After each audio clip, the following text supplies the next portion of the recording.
오늘 저는 우리의 관점과 하나님의 관점의 차이, 또 그리스도인의 삶으로서 우리가 하나님의 관점으로 이 땅을 살아가는 그 의미를 잠깐 생각해 보려고 합니다. 오늘 본문 말씀은 나사로가 이제 죽어가고 있다는 그런 소식을 예수님께 소식이 전해지고, 근데 그 소식을 듣고 예수님이 이틀을 갈릴리에서 유하시고, 그리고 이제 유대 땅으로 가시는 그 이야기입니다. 그런 의미에서 제가 제목을 약간 바꿨습니다. 이틀의 의미도. 그리스도인의 삶의 의미를 한마디로 표현한다면 내 중심으로 살던 삶을 하나님이 주인이 되는 그런 삶으로 바꿔가는 과정이다. 저는 그렇게 봅니다. 하나님 모를 때는 우리가 내 관점으로 세상을 보고 내 관점으로 판단하고 행동하지요. 그러나 우리가 그리스도인이 되는 순간 우리의 관점을 내려놓고 하나님의 관점으로 나 자신과 세상을 보는 그런 훈련을 시작한다고 볼 수 있겠습니다. 저는 믿지 않는 가정에서 태어났기 때문에 하나님 중심으로 산다, 세상을 본다, 이런 것을 전혀 모르고 컸습니다. 고등학교 2학년 때 처음 예수를 믿었습니다. 그래서 이제 하나님 중심으로, 하나님의 관점으로 세상을 살아가는 것이 무엇인가를 이제 배우기 시작했는데, 그때는 제가 그렇게 생각했어요. 한 30년쯤 지나면, 제가 한 50쯤 되면 이제 하나님과 내 생각이 같아지고 하나님 뜻대로 순종하는 그런 삶을 살지 않겠나 하는 생각이 드는데, 제가 올해로 예수 믿은 지 40년 됐거든요. 근데 아직도 멀었어요. 아직도 초보입니다. 나이가 먹어갈수록 더 고집스러워지는 것 같기도 해요. 정말 그리스도인으로서 하나님 중심으로, 하나님의 관점으로 세상을 보고 생각하고 또 행동한다는 것이 참 어렵습니다. 특별히 상황이 제가 기대하지 않는 방향으로 흘러갈 때, 그럴 때 저희는 쉽게 하나님을 의심하고, 좀 하나님 날 사랑하는 건가? 하나님 이 순간에 이 자리에 나와 함께 하고 계신가? 하는 그런 질문을 하게 되는 것 같습니다. 저희 가정의 경우는 이제 3년 전에 한국에 이제 선교지 한 18년 정도 선교지에 있었는데요. 이제 그걸 다 정리하고 한국에 들어오게 됐습니다. 사실은 이제 2010년경부터 하나님께서 말씀하셨어요. 이제 마지막 10년을 한국에 돌아가서 한국에서 사역을 하면서 은퇴를 준비하면 좋겠다는 말씀을 주셨는데, 이제 떠나는 걸 준비하는 게 이렇게 어렵더라고요. 아마 대부분 다 그러실 거예요. 익숙하던 그런 삶을 또 삶의 현장을 내려놓고 새로운 지역으로 간다는 게 쉽지 않은데, 저희 같은 경우는 이제 한국으로 돌아오는 게 쉽지는 않았습니다. 특별히 이제 선교사들은 이 후원을 통해서 저희들이 이제 생활을 하고 있는데, 한국에 들어오면 뭐 후원자들도 많이 떨어집니다. 그렇다고 선교사들 대표라고 해서 뭐 월급을 주는 것도 아니고, 저희 똑같은 그런 원칙에 의해서 와서 사역을 하고 있는데, 그 재정적인 걱정도 되고, 또 아이들이 이제 대학에 막 들어오면서 저희가 한국에 들어오게 됐는데, 모아놓은 무슨 돈이 있는 것도 아닌데 어떻게 한국에 생활할 것인가, 이런 생각들을 할 때 참 마음이 착잡했습니다. 한편으로 타협하는 생각도 들더라고요. 여기 사역이 좀, 제가 한 20년 가까이 하니까 이제 사역도 안정이 되고, 모슬렘 사역을 제가 했는데, 이제 일도 좀 이렇게 보이고, 또 검도를 가르치는 그 일은 굉장히 재밌었습니다. 사람들이 막 붙들기도 했고요, 같이 하느라고. 제 마음속에, 하나님 여기 너무 좋은데 꼭 지금 가야 되겠습니까? 그런 마음도 있었습니다. 하나님 뜻이 너무나 분명하게 저에게 주어졌는데도 불구하고 상황들을 보면서 그렇게 타협하는 마음, 또 하나님 정말 책임져 주실까 하는 그런 의구심, 그런 것들이 제 안에 있는 것을 보면서, 선교사님 나도 이렇게 힘든데 정말 우리 그리스도인으로서 하나님의 뜻대로 산다는 것이 정말 쉬운 게 아니겠구나, 그런 생각을 했습니다. 주님이 분명히 이리 가라 라고 말씀을 하시는데 상황이 맞지 않으면 의심하고 또 불평하는 것이 저희들의 모습이 아닌가 그런 생각을 합니다. 물론 주님은 그럼에도 불구하고 우리를 불쌍히 여기시죠. 우리를 내치지는 않으시는 것 같아요. 뭐 저희를 봐도 그렇습니다. 그렇게 많은 은혜와 기적을 경험했는데도 여전히 의심하는 저희를 볼 때 얼마나 한심하겠어요. 근데 하나님은 제 연약함들을 아시고 품고 격려해 주시고 또 함께 해 주시는 것 같습니다. 제가 한국에 들어온 지 지금 만 3년 됐거든요. 저희 큰아이가 이제 이번에 졸업을 합니다. 둘째 녀석이 이제 1학년을 마치고 지금 공익 군대 생활하고 있는데요. 기적같이 머물 집도 주시고 또 거의 뭐 학비를 들이지 않고 아이들이 둘 다 이렇게 대학을 잘 공부를 마치고 또 공부하고 지난 3년 동안 부족함 없이 하나님이 저희들을 채우신 그런 경험을 했습니다. 지나고 나면은 역시 하나님은 정말 짱이야 이렇게 말할 수 있는데 그 불확실한 그 상황을 앞에 놓고 할 때는 왜 이렇게 믿음이 없는지 하나님 중심으로 생각하는 것이 참 힘들다는 생각을 하게 됩니다. 오늘 이 말씀은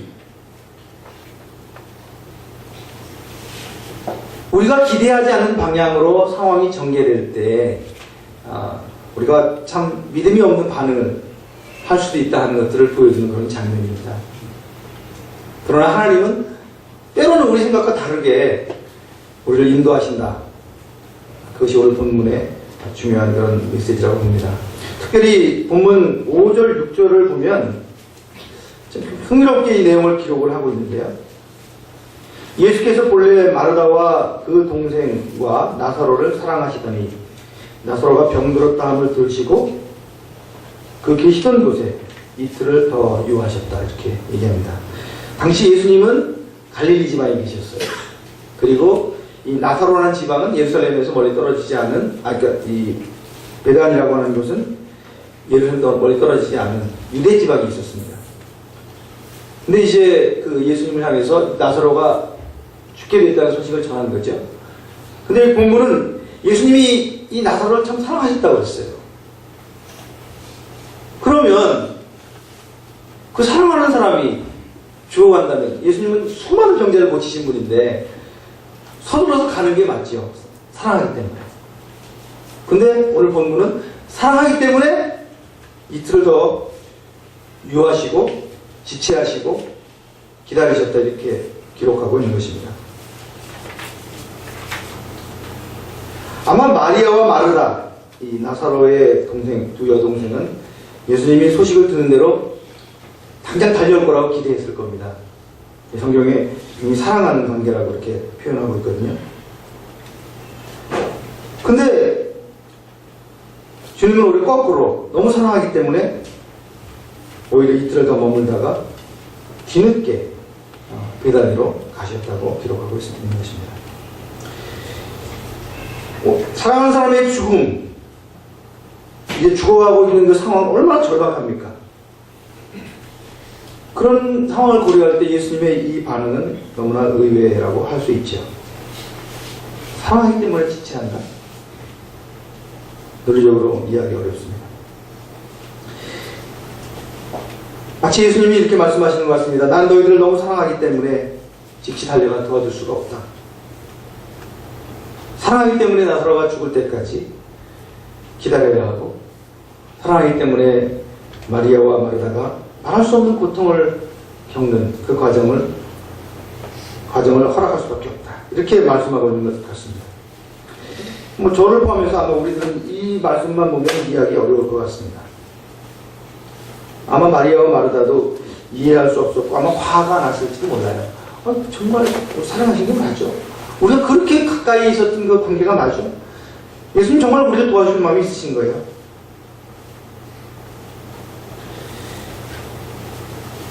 우리가 살아오면서 이런 상황들을 참 많이 겪게 되는 것이죠. 죽어가는 나사로의 소식을 듣고도 이틀을 더 지체하신 그 주님의 마음, 또 그 상황을 우리가 한번 생각을 하면 좋겠습니다. 그리고 그런 상황 속에서 이 이틀의 의미가 무엇인지 몇 가지를 한번 생각해 보려고 합니다. 첫 번째, 이 이틀은 마리아와 마르다, 나사로에게는 고통스러운 이틀입니다. 그리고 의심하게 하고 오해하게 하고 또 관계를 깨트리는 이틀이 될 수 있었습니다. 빨리 오셔서 도와주면 될 텐데 왜 거의 지체를 하시지? 마리아와 마르다가 이 질문을 했다면 그것은 당연한 것입니다.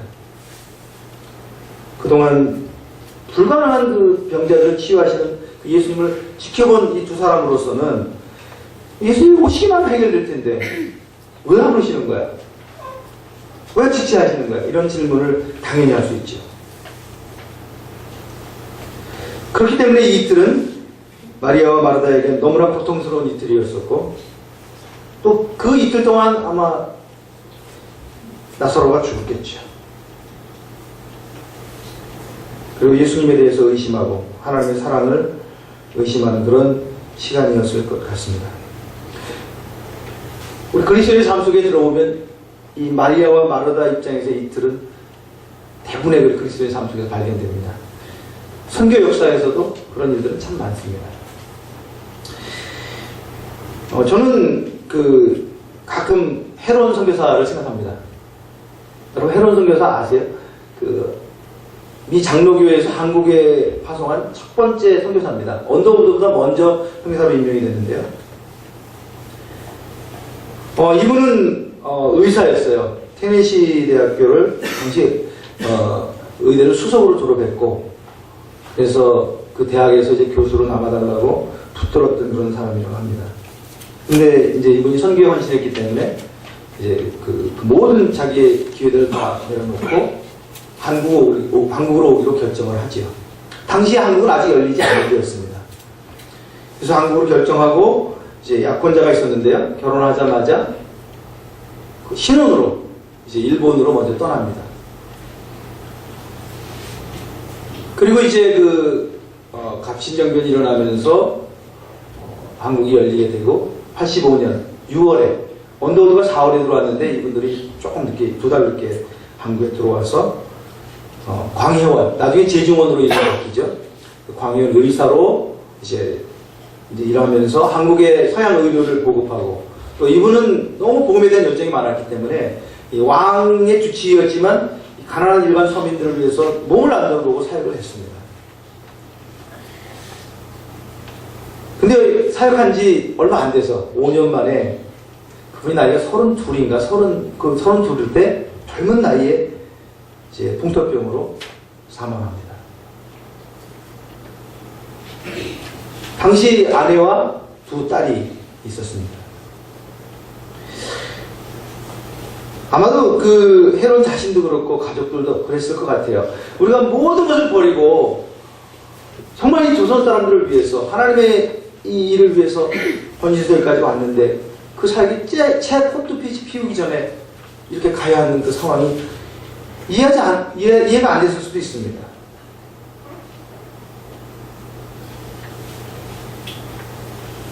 어떤 의미에서 고통스러운 그 이틀을, 그 의미가 헤론의 이 죽음을 앞둬놓고 있는 헤론의 마음에, 또 가족들의 그런 마음 상태가 아니었을까 생각을 해봅니다. 조금 더 살게 해서 더 많은 일을 하게 하고, 그리고 하나님의 영광을 더 할 수 있을 텐데 왜 주님은 우리의 생각과 전혀 다르게 이 선교사를 그렇게 빨리 데려가시면 했는가? 잘 모르죠. 하나님의 뜻과 우리의 생각이 다르기 때문에. 또 다른 이틀의 의미는 예수님의 관점에서 볼 수 있을 것 같습니다. 예수님의 입장에서도 이 이틀은 그렇게 쉽지 않은 이틀이었을 것 같아요. 생각해 보세요. 사랑하는 이들이 오해할 거 아니겠어요? 비난할 거 아니겠어요? 그리고 실제로 이 이틀 때문에, 이틀을 더 유하고 나사로가 죽었기 때문에 뒤에 가면 예수님의 십자가의 그 죽음이 직접적인 연관이 있습니다. 왜냐하면 나사로가 죽고 예수님이 오셔서 나사로를 부활시켰기 때문에 이 11장을 뒤에 읽어보면 유대 지도자들이 결심을 합니다. 아, 예수님 죽여야 되겠구나. 이렇게 센세이션을 일으키고 많은 사람들이 추정을 하기 때문에 이제는 어쩔 수 없다. 그래서 이 나사로 이 사건 때문에 예수님을 죽이게 되는 실제적인 그 계기가 됩니다. 그 이틀은 예수님이 자기 죽음을 스스로 만드는, 그 상황을 만드는 그 이틀이기도 했습니다. 그리고 말씀한 것처럼 사랑하는 이들의 오해를 받고 또 사랑하는 이가 고통을 당하게 하는 것들을 지켜봐야 하는 이틀이기도 하셨을 것입니다. 그 고통스러운 그 이틀, 예수님 입장에서 그 이틀도 쉬운 건 아니었는데 왜 그렇게 하셨을까요? 4절에 그 분명한 의미가 나와 있죠. 예수께서 들으시고 이르시되 이 병은 죽을 병이 아니라 하나님의 영광을 위하며 하나님의 아들이 이로 말미암아 영광을 받게 하려 함이라 하시더라. 이유는 딱 하나였어요. 본인도 고통스럽고 사랑하는 이들도 고통스럽고 나사로도 죽어야 하는 그런 안타까운 상황이었지만 예수님은 그때 당시 이것은 하나님의 영광을 위한 사건이다라는 것을 알고 계셨기 때문에 그 모든 것들을 감내하셨던 것입니다. 하나님의 영광을 위해서 사람들의 오해를 감내하고 하나님의 영광을 위해서 사랑하는 이들이 고통당하는 것들을 지켜봐야 했고 하나님의 영광을 위해서 자신을 죽음으로 내보는 그런 사건의 상황으로 자신을 이끌어가야 했던 것입니다.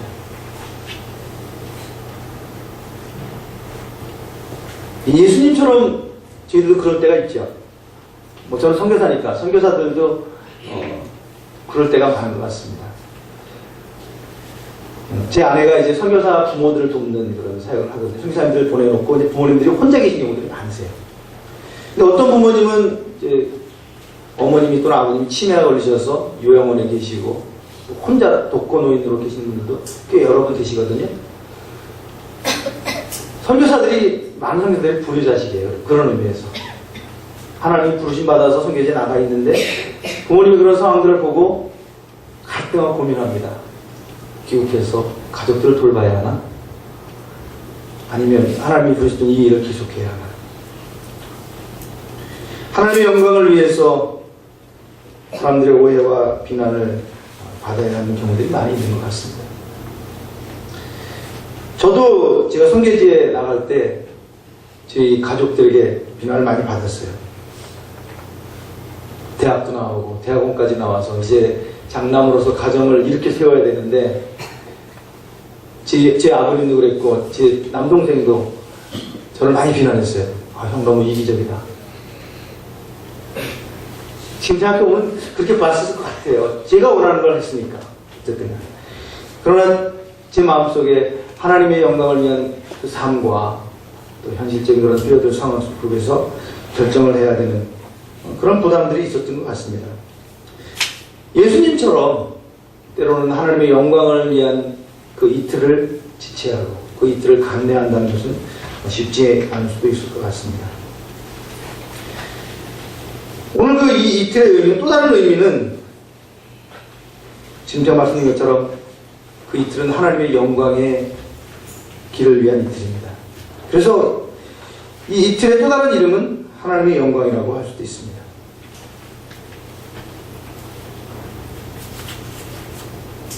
왜냐하면 예수님은 이 이틀 때문에 나사로가 죽고 사람이 고통을 당했고 본인도 십자가에 가는 그런 계기도 됐지만 그 이틀 때문에 나사로를 다시 살리시고 부활의 영광을 보이시고 또 예수님 자신의 부활을 예표하는 증거하는 놀라운 기회를 가질 수 있었다는 것입니다. 그래서 여기 보면 하나님의 영광뿐만 아니라 하나님의 아들의 영광이라고 얘기했습니다. 왜냐하면 이 나사로의 부활 사건이 있었기 때문에 예수님의 부활이 더 선명하게 제자들에게 또 그 이후에 초대교회에 드러날 수 있었기 때문입니다. 이틀을 더 지체하는 것은 때로는 아픔과 고통이 있지만은 그러나 그 이틀 때문에 하나님의 영광이 하나님의 아들의 영광이 더 선명하게 우리 가운데 드러날 수 있었다는 것입니다. 앞에서 말씀드린 헤롯 선교사의 죽음도 또 다른 관점에 보면 놀라운 하나님의 영광이라고 볼 수 있습니다. 제가 연대를 졸업했기 때문에 또 저희 사무실이 그 연대 바로 옆에 있습니다. 가끔 캠퍼스에 가면 그 캠퍼스 구석에 광해원 그 건물을 복원해 놓은 게 있거든요. 그 건물을 지나갈 때마다 저는 헤롯 선교사 생각합니다. 당신의 어찌 보면 허무한 그 죽음 때문에, 그 희생 때문에 우리가 이 수많은 하나님의 사람들, 물론 다 거기에 있는 사람들은 아니지만 한국 사회를 이끌어가는 수많은 젊은 지도자들을 세우는 이 연세대학교가 그분의 순교의 피 위에 세워졌다는 것들을 기억합니다. 그런 의미에서 보면 그분의 죽음은 헛된 게 아니죠. 그 누구보다 가치 있는 삶을 사셨고 가치 있는 죽음을 죽었다고 생각합니다. 제 후배 이야기를 나누면서 오늘 말씀을 정리할까 합니다. 며칠 전에 제 후배 선교사 아버님이 돌아가셔서 장례식에 이제 다녀왔는데요. 이 선교사님 제가 대학 시절에 가르쳤던, 선교를 가르쳤던 그 후배인데요. 지금 태국 선교사로 있습니다. 근데 이 선교사님 대학 시절에 예수 믿었는데 예수 믿고 엄청나게 핍박을 당했어요. 집에 쫓겨나고, 아주 뭐 선배들 집에 전전하면서 이렇게 지내기도 하고, 아주 정말 고생을 많이 했거든요. 근데 이제 신학교 가서 선교사가 돼서 이제 선교지로 갔으니까 얼마나 힘들었겠어요. 특별히 아버지와 굉장히 어려웠습니다. 그래서 최근까지도, 돌아가시고 얼마 전까지도 관계가 굉장히 불편했는데, 몇 년 전에 이제 아버님이 암이 걸리시면서, 이제 아버님이 죽음을 이제 예감하시면서 한 2년 전에 예수님을 믿으셨다고 그래요. 그리고 이제 최근에 이제 돌아가시면서 가족들 다 모아놓고, 그렇게 얘기했다고 그래요. 자기가 그 아들을 굉장히 핍박했는데, 하나님을 믿게 돼서 너무 감사하다. 그리고 이제 성사님이 임종을 와서 이제 잠깐 이렇게 이제 지키셨는 모양인데, 마지막에 아들에게 고맙다고 하셨답니다.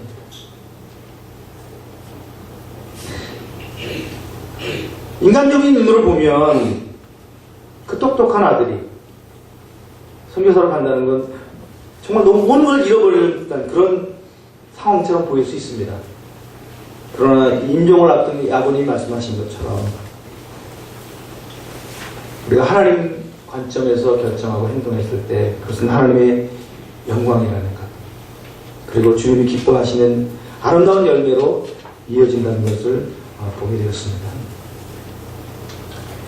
나사로가 죽어가고 있는데 예수님이 이틀을 더 유언한다는 것은 당시에는 마리아나 마르다나 또 예수님 자신에게 엄청난 고통의 시간이었을 것입니다.